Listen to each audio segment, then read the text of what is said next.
Bismillahirrahmanirrahim. Assalamu alaikum. How are you all? I hope everybody is fine with good health. This is GM Sheikh, lecturer Government Arts and Commerce College Darkana. The topic which we are going to discuss today is very important, very essential topic, especially for the beginners. The topic is accounting terminology. In this topic, we shall discuss various terms used in accounts. The topic has been taken from first year Principles of Accounting, chapter number 1. So let's start. Number 1 हमारे पास goods or merchandise. In accounting, goods or merchandise has a special meaning. It refers to something which has been purchased for resale purposes or anything which has been manufactured for resale purposes. कोई भी ऐसी चीज़ या हम खुद purchase करें या हम खुद बनाएं, किस इरादे के साथ, इस इरादे के साथ कि हमने उन गुड्स को सेल करना है, तो वो चीज़ें, वो गुड्स हमारे लिए मर्चेंडाइज होती हैं. उसके बाद जब भी हम मर्चेंडाइज परचेज करेंगे तो उसके लिए हम वर्ड यूज़ करते हैं परचेजेस का. तो परचेजेस क्या होती हैं कि when saleable goods are bought in business. Saleable means what? Saleable means merchandise. तो जब हम मर्चेंडाइज खरीद करके बिजनेस में लेके आते हैं तो हम कहते हैं कि हमने परचेजेस की हैं. तो परचेजेस हम तब कहेंगे जब हम मर्चेंडाइज खरीद करके अपने बिजनेस में लेके आएंगे. तो इसलिए हम कहते हैं कि when saleable goods are bought in business it is said that purchases have been made. तो जो परचेजेस होती हैं वो हमारे पास दो तरीक़ों से होती हैं. Number 1 cash purchases and number 2 credit purchases. Cash purchases क्या होती हैं कि when the goods are purchase from supplier and payment is made at the same time. जब भी गुड्स हम सप्लायर से ख़रीद करें और उसको उसी वक्त पे पेमेंट करें तो हम उसको कैश परचेजेस कहते हैं. On the other hand credit purchase क्या होती हैं कि क्रेडिट परचेजेस जब गुड्स और मर्चेंडाइज हम सप्लायर से ख़रीद करें और उसको उसी वक्त पे पेमेंट ना करें, बल्कि पेमेंट किसी फ्यूचर डेट पे, payment is arrange to be made at some future date, किसी फ्यूचर डेट पे हम उसको पेमेंट का अरेंजमेंट करें, तो उसको हम क्रेडिट परचेजेस या इन other words purchase on account कहते हैं. उसके अलावा अलाउंसेस. अलाउंसेस क्या होते हैं? आपको पता है कि जब गुड्स खरीद किए जाते हैं, sometimes customer finds a minor defect in the goods. जब हम गुड्स ओपन करते हैं तो समटाइम्स हमारे पास कुछ माइनर डिफेक्ट्स गुड्स होते हैं जो माइनर डिफेक्टिव होते हैं. ऐसा डिफेक्ट जो कि मैनेजेबल है, जो कि हम उसको खुद सेट कर सकते हैं. तो हम क्या करते हैं, हम सेलर को कांटेक्ट करते हैं कि जो आपने गुड्स बेचे हैं उसमें ये छोटा सा माइनर सा डिफेक्ट है. तो सेलर क्या करता है, in order to induce the buyer to keep the goods with himself, कि वो गुड्स वापस ना करे, अपने पास ही रखे, तो थोड़ी सी कंसेशन दे देता है, थोड़ा सा डिस्काउंट दे देता है, जिसको हम अलाउंसेस कहते हैं. इस इरादे के साथ कि गुड्स आप वापस ना करें, हम आपको थोड़ा सा डिस्काउंट दे देते हैं और जो थोड़ा सा डिफेक्ट है वो आप खुद उसको मैनेज करें. उसके बाद अकाउंटिंग पीरियड. अकाउंटिंग पीरियड क्या होता है कि एक ऐसा टाइम पीरियड जिसमें हर ऑर्गेनाइजेशन अपने अकाउंट्स को क्लोज करें, उसको हम अकाउंटिंग पीरियड कहते हैं. वो अकाउंटिंग ईयर जिसको हम कहते हैं, कैलेंडर ईयर भी कहते हैं, फिजिकल ईयर भी कहते हैं.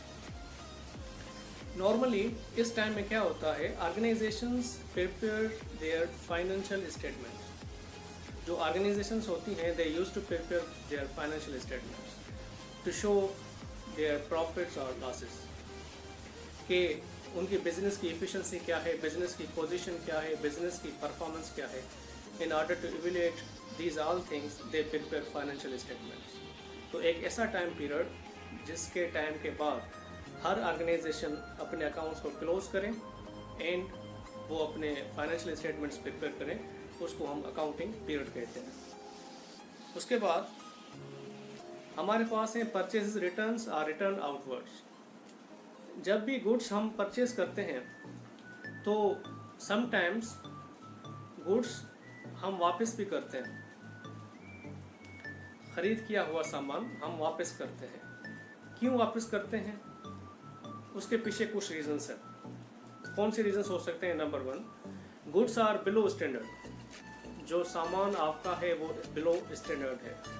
बिलो स्टैंडर्ड का मतलब क्या हुआ कि जो आपने ऑर्डर किया था वो स्टैंडर्ड नहीं है. Number 2 goods are not according to specification. जो गुड्स हैं वो स्पेसिफिकेशन के मुताबिक नहीं है। फॉर एग्जांपल, आपने 9 नंबर के शूज़ ऑर्डर किए थे, जब बॉक्स ओपन हुआ तो 7 नंबर के 6 नंबर के शूज़ आ गए, तो वो स्पेसिफिकेशन के मुताबिक नहीं है। नंबर 3, डिफेक्टिव है, उनमें कोई ना कोई डिफेक्ट है। नंबर 4, गुड्स जो हैं वो डैमेज्ड हैं। तो ये कुछ रीजंस हैं जिसकी वजह से जो परचेज है वो हम रिटर्न करते हैं सप्लायर को। इस रिटर्न को हम कहते हैं रिटर्न, परचेज रिटर्न या रिटर्न आउटवर्ड्स। उसके बाद purchase discount and sale discount. तो purchase discount and sale discount ये एक ही डिस्काउंट है। This is basically concession given by seller to buyer. एक ही कंसेशन जो सेलर को की तरफ से बायर को दी जाती है उसको हम डिस्काउंट कहते हैं। वो सेलर की पॉइंट ऑफ व्यू से सेल्स डिस्काउंट एंड परचेजर के पॉइंट ऑफ व्यू से परचेज डिस्काउंट होता है। उसके बाद हम सेल्स पे आएंगे कि सेल्स क्या होती है। आपको याद है कि हमने स्टार्ट किया था मर्चेंडाइज से। मर्चेंडाइज में क्या था कि जब हम सेलेबल गुड्स परचेज कर रहे थे, जिसको हम परचेजेस कह रहे थे, और परचेजेस हमारी कैश परचेजेस भी हो रही थी, क्रेडिट परचेजेस भी हो रही थी। अब जो सेल्स है, ये गुड्स हम किस इरादे के साथ खरीद किए थे? गुड्स हमने परचेज किए थे, खरीद किए थे इस इरादे के साथ कि हमने उसको बेचना है, हमने उनको सेल करना है। तो वही गुड्स, वही मर्चेंडाइज जब हम सेल करते हैं, याद रखें कि जब भी गुड्स सेल होंगे तो these goods are sold at some specific price. वो किसी न किसी स्पेसिफिक प्राइस पे सेल होंगे। तो when goods are sold at some specific price, तो हम कहते हैं कि हमने सेल्स की हैं। याद रखें कि जो मर्चेंडाइज है, जो आपका सेलेबल गुड्स हैं, वो जब आप सेल करेंगे फिर आप कहेंगे कि आपने सेल की है। अगर सेलेबल गुड्स नहीं हैं, फॉर एग्जांपल आपका गारमेंट्स का शॉप है, गारमेंट्स के शॉप पे, आपके शॉप पे फैन भी लगा हुआ है, आपके शॉप पे एसी भी लगी हुई है, तो वो अगर एसी आउट ऑफ ऑर्डर हो गई, फैन आपका आउट ऑफ ऑर्डर हो गया, वो आप सेल करते हैं, तो वो सेल में नहीं आएगा। सेल में सिर्फ वो चीज़ें आएंगी जो आपके सेलेबल गुड्स हैं, जिस टाइप का आपका बिजनेस है। तो अगेन जो सेल है वो भी हमारी 2 तरीक़ों से होती है, एक cash sale and number 2 credit sale. अब जब हमने क्रेडिट परचेज या credit cash purchase and credit purchase discuss किया था, उसमें क्या था कि when goods are purchase from supplier and payment is made at the same time. यहाँ पे क्या है कि when goods are sold to customer and payment is received at the same time on the spot. जब हम goods customer को cell करें और उनसे उसी टाइम पे पेमेंट रिसीव करें तो हम उसको कैश सेल कहते हैं। On the other hand, goods customer को सेल किए जाएं और पेमेंट जो है उसको उसी टाइम पे ना लें, बल्कि किसी फ्यूचर डेट पे हम म्यूचुअली एग्री करें कि हम किसी फ्यूचर डेट पे पेमेंट रिसीव करेंगे, तो वो हमारी क्रेडिट सेल होगी, या उसको हम सेल्स ऑन अकाउंट भी कहते हैं। तो ये था credit sale and cash cell. उसके बाद हमारे पास है सेल्स रिटर्न्स और रिटर्न इनवर्ड्स। जैसे हमने डिस्कस किया परचेज रिटर्न का, कि जो गुड्स हम खरीद करते हैं उनमें कुछ रीजंस की वजह से हम वो सामान वापस भी करते हैं। इसी तरह जो गुड्स हम सेल करते हैं वो हमारे तरफ भी वापस आ सकते हैं। अगर वो हमारे तरफ वापस आए तो वो सेल्स रिटर्न है, अगर हम वापस करें तो वो परचेज रिटर्न है। इन अदर वर्ड्स, अगर हम वापस करें तो वो रिटर्न आउटवर्ड है, अगर हमारे पास वापस आए तो वो रिटर्न इनवर्ड है। तो ये सेल्स रिटर्न को हम कहते हैं रिटर्न इनवर्ड। तो जो आपने सामान सेल कर दिया, वो सामान आपके पास अगर वापस आए तो वो सेल्स रिटर्न होगा। अगेन एक क्वेश्चन हो गया कि हमारे पास वापस क्यों आएगा भाई? आप सोचें, हम क्यों वापस कर रहे थे सामान? क्योंकि गुड्स हमारे बिलो स्टैंडर्ड थे, गुड्स हमारे नॉट अकॉर्डिंग टू स्पेसिफिकेशन थे, गुड्स हमारे डैमेज थे, गुड्स हमारे डिफेक्टिव थे। तो इसी तरह ये रीजंस हमारे जो कस्टमर हैं उनके साथ भी ये रीजंस हो सकते हैं, और वो भी हमें गुड्स ये वापस कर सकते हैं। तो हमारे पास अगर गुड्स वापस आएंगे तो उसको हम सेल्स रिटर्न या रिटर्न्स इनवर्ड्स कहेंगे। उसके बाद डेब्टर्स या अकाउंट्स रिसीवेबल। तो नॉर्मली जो वर्ड पढ़ाया जाता है अकाउंट रिसीवेबल का पढ़ाया जाता है, और डेब्टर्स का मैंने बहुत ही कम सुना है कि डेब्टर्स का वर्ड्स पढ़ाया जाता हो, इसलिए स्टूडेंट्स के पास मोस्टली कन्फ्यूजन होती है कि डेब्टर्स क्या है। डेब्टर्स जो है इसका अदर नेम है अकाउंट्स रिसीवेबल। अब मैं आपको बताऊं कि आया कैसे, किस तरह स्टार्ट हुआ। डेप्टर्स वो बंदे जिनसे बिजनेस ने पैसे रिसीव करने हैं फ्यूचर में, उनको हम डेप्टर्स कहते हैं। इन अदर वर्ड्स अकाउंट्स रिसीवेबल। तो अकाउंट रिसीवेबल क्या हुआ कि वो रिसीवेबल्स जो पैसे हमने रिसीव करने हैं। एक और चीज़, डेप्टर्स कैसे एग्जिस्ट करते हैं, जब आप क्रेडिट सेल करेंगे। फॉर एग्जांपल एक बिजनेस है जो कहता है कि जी हमने सिर्फ कैश में डील करना है, हमने क्रेडिट सेल ही नहीं करनी, तो वहाँ पे डेप्टर्स आएंगे? बिल्कुल भी नहीं। तो debtors come into existence when business sells on credit, when goods are sold on credit basis. तो जब गुड्स क्रेडिट पे सेल होंगे फिर ही डेप्टर्स एग्जिस्ट करेंगे। अगर आप क्रेडिट पे सेल ही नहीं करेंगे तो डेप्टर्स बिल्कुल भी नहीं आएंगे। तो debtors are the customers are persons whom goods have been sold on credit basis। वो बंदे जिनको बिजनेस ने क्रेडिट पे गुड्स सेल करके दिए हैं वो हमारे डेप्टर्स हैं। तो जिनको आपने क्रेडिट पे गुड्स सेल करके दिए हैं, obviously you will receive the payment in future.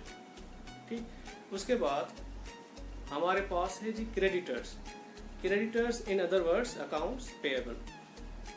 Again ये भी समझें कि वर्ड बेसिकली है क्रेडिट का मतलब क्या होता है, उधार। क्रेडिटर का मतलब हो गया उधार देने वाला। अब अगर हम उधार लें ही ना, हम कहते हैं जी वी आर सेल्फ सफिशिएंट, हमें नीड नहीं है उधार की, हम कैश परचेज करते हैं, तो क्रेडिटर कभी भी नहीं आएगा। तो क्रेडिटर उस वक्त एग्जिस्ट करेंगे जब हम क्रेडिट परचेज करेंगे, जिसका अदर नेम क्या है, अकाउंट्स पेएबल।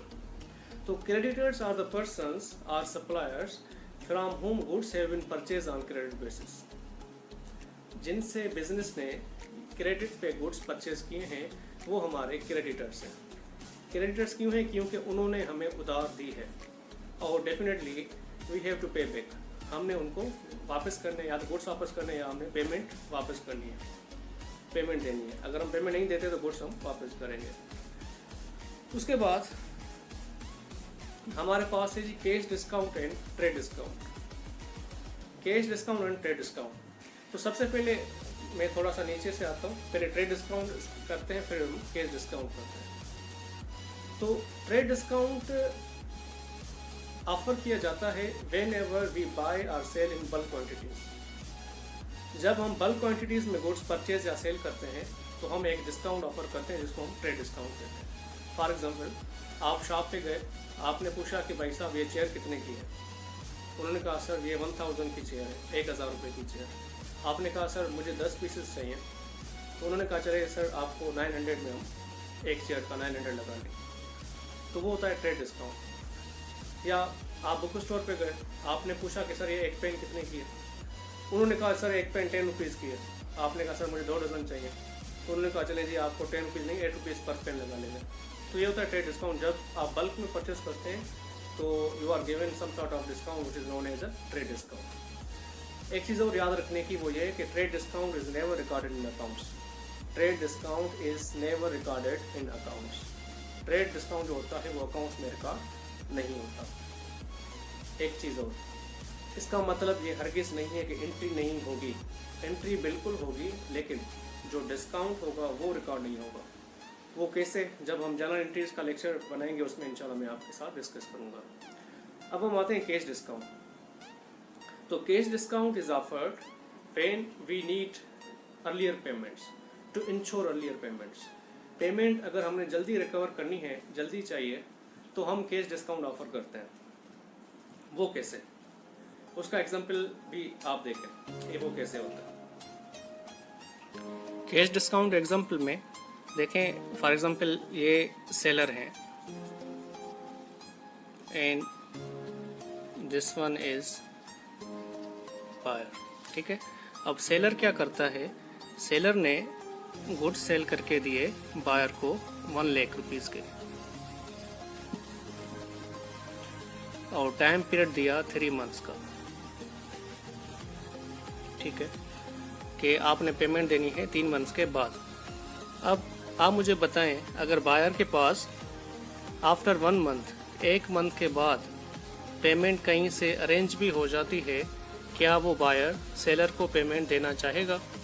बिल्कुल भी नहीं, क्योंकि उसके पास 3 मंथ का जो टाइम पीरियड है वो चाहेगा कि मैं पैसों को री इन्वेस्ट करूँ और मैं 3 मंथ्स के बाद पेमेंट सेलर को दे दूँ, जो कि म्यूचुअल एग्रीमेंट हमारी है। तो सेलर क्या करेगा, in order to encourage the buyer कि मुझे पेमेंट जल्दी से मिले, तो वो एक डिस्काउंट ऑफर करेगा जिसको हम कैश डिस्काउंट कहते हैं। उस जिसके टर्म्स हम इस तरह लिखते हैं 2, 10 and 30 कि अगर आपने 10 डेज़ के अंदर पेमेंट दिए तो आपको 2% हम डिस्काउंट देंगे, अदरवाइज़ 30 डेज़ में आपने पेमेंट आपकी ड्यू है, आपने देनी है। तो जब बायर के पास ये डिस्काउंट ऑफ़र होगा तो बायर सोचेगा, लेट सपोज अगर 10% डिस्काउंट है तो बायर सोचेगा कि अगर मैंने अभी पैसे दे दिए तो मुझे 90,000 देने पड़ेंगे और 3 मंथ्स के बाद तो मुझे वैसे भी पेमेंट देनी है, तो क्यों ना मैं 90,000 पेमेंट अभी बायर को दे दूं और मैं 10,000 पे बेनिफिट अर्न कर लूं। तो इसको हम कहते हैं कैश डिस्काउंट, जो कि अकाउंट्स में it is always recorded. That was all about today's topic. I hope you have enjoyed. Stay safe, stay healthy. May Allah bless you all.